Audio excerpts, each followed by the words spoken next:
హరి ఓం శ్రీ గురుభ్యో నమః. త్రయంబకం యజామహే సుగంధిం పుష్టివర్ధనం ఉర్వారుకమివ బంధనాన్ మృత్యోర్ముక్షేయమామృతాత్. శివాయ గురవే నమః. శివపురాణం 27వ రోజుకు స్వాగతం. చంద్రవంశం. చంద్రునకు బుధుడు, వానికి పురూరవుడు, వారిలో నహుడు, వారికి యయాతి, వారి సంతతిలో దుష్యంతుడు, వారికి భరతుడు, వారి వంశమున శంతనుడు, వారికి భీష్ముడు, క్రమముగా కౌరవులు పాండవులు పుట్టిరి. పరీక్షిత్తు జనమేజయుడు వీరి సంతతి వారే. యయాతి పుత్రుడైన యదు అను వాని వంశమందు శ్రీకృష్ణుడు పుట్టెను. వీరు రాక్షసులను చంపి మునులను దేవతలను రక్షించిరి.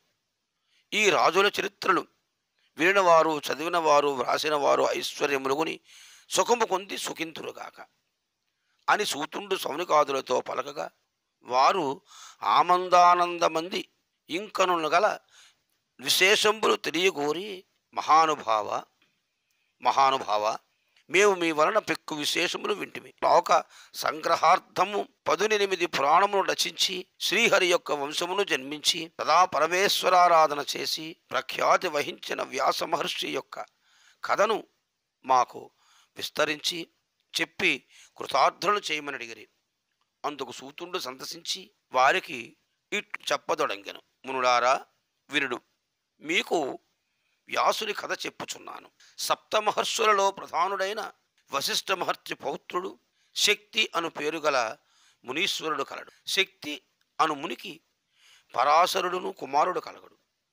అతడు అనేక వేల సంవత్సరములు తపమాచరించి పిమ్మట తీర్థయాటనమునాంక్షతో బహుతీర్థములను దర్శించి తుదకు యమునా సరి తటాకమునకు వచ్చెను. అచ్చట యమునా నది యందు ఓడను నడుపు నాయకునకు ఓరి అతి త్వరితముగా నావ ఆవలకు పోనిచ్చి నన్ను దాటింపుమని అడుగగా, నావికుడు ఆ సమయమున వేగిరము ఆరంగించుచుండెను. అందువలన తన కూతురును చూచి, అమ్మా, ఈ మునిచంద్రుడు తొందరగా ఈ నావలను ఆవలకు చేర్చమని పలికెను. వెంటనే కన్య మునిని రమ్మని పిలిచి నావనెక్కించి ఆవల ఎడ్డుకు చేర్చుచుండెను. పరాశరుడు నావనెక్కగానే కన్యామణి సౌందర్యమునకు చెలించి మోహించి తన వాంఛను తెలియపరచెను. పరాశరుని వాంఛ తెలుసుకుని కన్యకామణి మనంబున సిగ్గు చెంది, ఆర్య, నేను మిగుల హీనమైన జాతిలో జన్మించిన కన్యను. నా శరీరము మిగుల దుర్వాసన కలిగి ఉన్నదని తల్లిదండ్రులం గలదానను. మీరు తపస్సంపన్నులు. నన్ను కానా మీరు కోరుట భావ్యము కాదు. పైగా ఇది పగటి కాలము, అందరూ సంచరించు ప్రదేశము. ఇవి అన్నియు యోచింపుడు అని పలికెను. ముని కన్యతో, కన్యక, నీవు రాచకన్యవు. నీ శరీరము సుగంధము యోజన వరకు విస్తరింపగలదు. నిన్ను చక్రవర్తి పెండ్లాడగలడు. కన్యాత్వమునకు భంగము కలుగనేరదు అని అభయమిచ్చి అంత కన్యకామణికి శరీరమంతయు సుగంధమయ్యను. దశ దిశలు అంధకారం ఆవరించను. పరాశరుడు కన్యతో భోగించి వెడలిపోయెను. తోడనే సద్యోగర్భమున కుమారుడు పుట్టెను. ఆకాశవాణి పుట్టిన శిశువునకు కృష్ణద్వైపాయుడని వేదవ్యాసుడని పేర్లు పెట్టెను. వ్యాసుడు దండక కమండలధారి అయి తల్లికి నమస్కరించి అవసరము వెంబడించిన తలంచినంత వచ్చేదనని పలికి తన వారికి తాను తపస్సుకు పోయెను. తల్లిదండ్రులు చేరి కన్యక సుఖముగా నుండెను. వ్యాసుడు బదరికావనమునకేకి పార్వతీ పరమేశ్వరుడు ఉంచి తపస్సు చేయగా గౌరీశంకరుల ప్రత్యక్షమై, వ్యాసుడా, నీ తపస్సునకు సంతసించితిమి. నీవు త్రికాల విశేషములను తెలియగల సమర్థుడవై సత్యవాది అయి చిరంజీవివై మనగలవు. నీవు వేదాంగ విభాగములను గావించి పురాణ శాస్త్రమును రచింపగల మహాప్రజ్ఞావంతుడవు కాగలవు అని పలికి అదృశ్యులైరి. అంతటా భారతావనియందు తీర్థములు సేవించుచు ప్రయాగకు జని తీర్థముల వెంబడి కాశీజని సంతసించి అచ్చటి నుండి బదరికావనమునకు చొచ్చెను. మొదట వేదవ్యాసుడు రుజుస్సామా అథర్వణ వేదము రచించెను. బ్రహ్మ, పద్మ, విష్ణు బ్రహ్మపురాణము, పద్మపురాణము, విష్ణు పురాణము, శివపురాణము, దేవీ భాగవతము, భవిష్యత్ పురాణము, నారద పురాణము, మార్కండేయ పురాణము, ఆగ్నేయ పురాణము, బ్రహ్మ కైవర్త పురాణము, లింగ పురాణము, వరహ పురాణము, మత్స్య పురాణము, గరుడ పురాణము, బ్రహ్మాండ పురాణము, స్కాంద పురాణము, వామన పురాణము, కూర్మ పురాణము, ఈ 18 పురాణములను అతి రసవంతముగా రచించి మహాభారతములోనగు ఉపపురాణముల ఉల్లేఖించి ప్రఖ్యాతి చెందెను. పరమేశ్వరుడు పలు విధములైన రూపములు ధరించి దుష్ట సంహారము గావించెను. ఆ మాయాశక్తి స్వరూపమైన పరదేవత కూడా అనేక విధములుగా రూపములు ధరించి దుష్ట సంహారములు గావించి శిష్యులను రక్షించి లోకరక్షణ గావించెను. పరాశక్తి యొక్క లీలను వినుడు మున్ను సురధుడును రాజు ధర్మము తప్పక పరిపాలించుచుండెను. శత్రురాజులు కోటను ముట్టడించి సురధుని రాజ్యమును ఆక్రమించరి. సురధుడు చేయునది ఏమీ లేక భార్యాపుత్రులను తండ్రి గారింటికి పంపి మేధావియను ముని యొద్దకు తాను జని వారికి ఉపచారములు చేయించు కాలము గడుపుచుండెను. ఇట్లు కొంతకాలము గడిచిన పిమ్మట ధన సంపాదన లేని నిరాధింపబడి వెడల నడవబడిన భీరుండును కోమటి కూడా అచ్చటకే వచ్చెను. కొంతకాలము గడిచిన తరువాత పిమ్మట ధన సంపాదన లేమిచే నిరాధింపబడి వెడలగొట్టంబడిన భీరుండు కోమటి కూడా అచ్చటకు వచ్చెను. సురధుండు రాజ్యముల తిరిగి పొందుటకు సదా చింతించుచుండెను. ఇట్లు సురధుండును భీరుండును తమ కష్టములు చెప్పుకొనుచు కాలము గడుపుచుండెరి. ఈ రీతిగా కాలము గడిచిపోగా మేధావి తపము చాలించి తన ఆశ్రమును ఆశ్రయించి ఉన్న సురధుడును రాజును భీరుడను కోమటిని చూచి వారి వారి చరిత్రను తెలుపమని అడిగాను. రాజు తనకు కలిగిన శత్రురాజుల ఇక్కట్లు తెలుపును. భీరుడు తన సంపద చేసి ఉన్నదంతయును భార్యాసుతులకిచ్చి వారు తను నిరాదరణ చేసి ఇంటి నుండి వెడల నిలిపని తెలిపాను. కాన ఇరువురును గ్రహించి విచార విముక్తులను కావింపుడని మునిని కోమటి కలిసి ప్రార్థించరి. ముని ఇరువురకు ఇట్లనియే, అయ్యా, మంచి చెడ్డలు ఏమీ సంభవించినను పరదేవత కటాక్షమును మంచి కొరకే సిద్ధి కలుగును. ఇది మంచి అది చెడు అను మనస్సంకల్పమున అజ్ఞానజనితము మోహజనితము అజ్ఞానజనికమై మహాశక్తిని మహాతపోధనులైన మునులు సహితము దాటనేరరు. ఇట్టి ధీమంతులైనను మాయాజ్ఞాన మోహితులైనప్పుడు పొరబడకమానరు.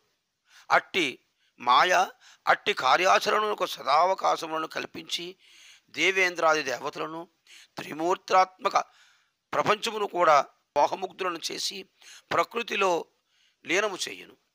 సృష్టికి శక్తి శాంతము. శక్తి సహాయము లేనిదే ఏమీయూ జరగదు. అందుకు తార్కాణముగా మధుకై భటుల చరిత్రను తెలిపెదను వినుడు. పరదేవతా విలాసమును పరిశీలన కావ్యము గ్రహింపుడు. పూర్వమున ప్రపంచమును సృజింపక పూర్వం భూభాగము లేక అంతయు జలమయ్యుండెను. అట్టి సమయమున శ్రీహరి వటపత్రమందు విశ్రయించి పరుండి నిద్రపోవచుండెను.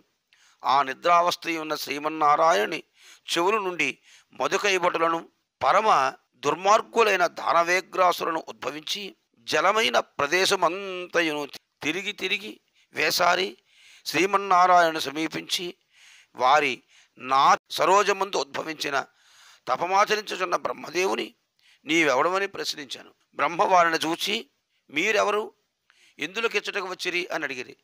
మధుకైభటులు బ్రహ్మను చూచి మేము శ్రీమన్నారాయణ కుమారులము, నీవెవరును ప్రశ్నించాను. బ్రహ్మ ఇట్లనియు, మధుకైభటులారా, నేను బ్రహ్మను, నేను నారాయణుని నాభికమల ముందు జన్మించి తిని సృష్టికే పరమేశ్వరుని ప్రార్థించుచున్నాను అని పలుకగానే బ్రహ్మవాక్కులకు ఆ మధుకైభటులు, ఓహో, నీవు మాకు అన్నవా?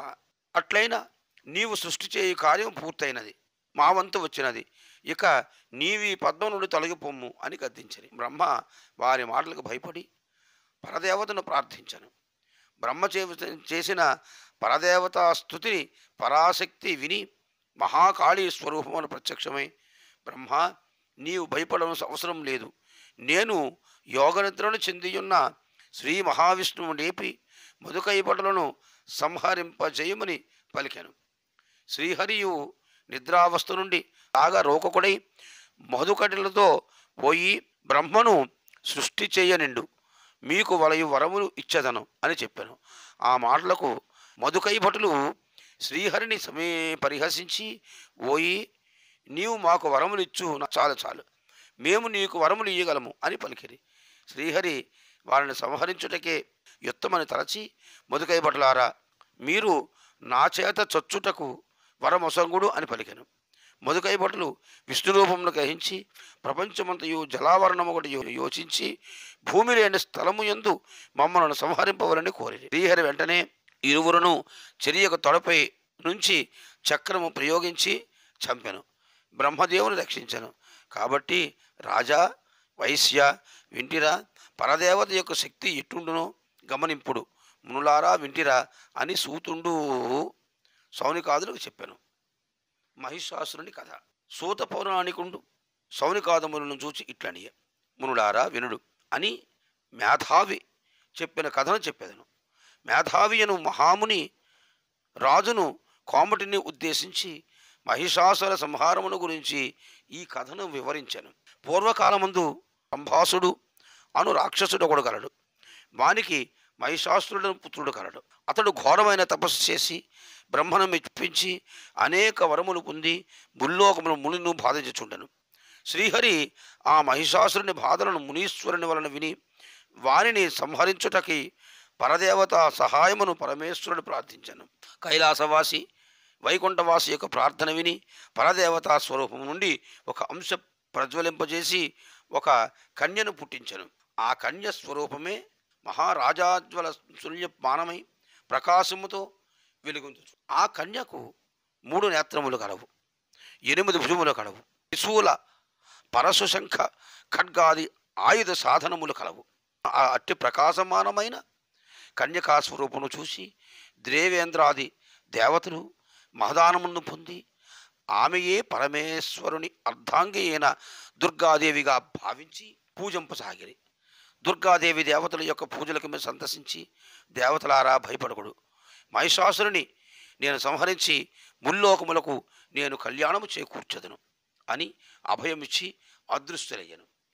ఈ రీతిగా దేవతలకు అభయమిచ్చిన దుర్గాదేవి లెక్కలకు మిక్కుటమైన సైన్యములను పుట్టించి వారిని వెంటనిడుకుని మహిషాసురునిపై యుద్ధమునకు పోయి ఆశ్వయుజ శుద్ధ పాడ్యమి రోజున ఆరంభించి అష్టమి వరకు తుములమైన మహాయుద్ధము కావించి నవమి నందు మహాలక్ష్మి స్వరూపమును పొంది మహిషాసురునితో యుద్ధము గావించను. పిమ్మట దశమి రోజున సరస్వతి అంశతో కూడి దుర్గాదేవి మహిషాసురుని వాని సైన్యమును కూడా నిశ్శేషమును సంహరించి ముల్లోకములకు మేలు చేకూర్చి దేవేంద్రాది దేవతలకు మునులకు సౌఖ్యమునిచ్చను. దుందుములు మ్రోగాను. దేవతలు పుష్పవర్షము కురిపించిరి. ఓ ఈ రాజా, బేహరి, ఒంటరిగా దుర్గాదేవి కథను దేవి మహత్యమును కూడా చెప్పెదను, ఆలకింపుడు. తథాస్తు. సహనావతు సహనౌ భునక్తు సహ వీర్యం కరవావహే తేజస్వినావధీతమస్తు మా విద్విషావహే. ఓం శాంతి శాంతి శాంతి. సర్వే జనా సుఖినో భవంతు, సమస్తా లోకా సుఖినో భవంతు. తథాస్తు.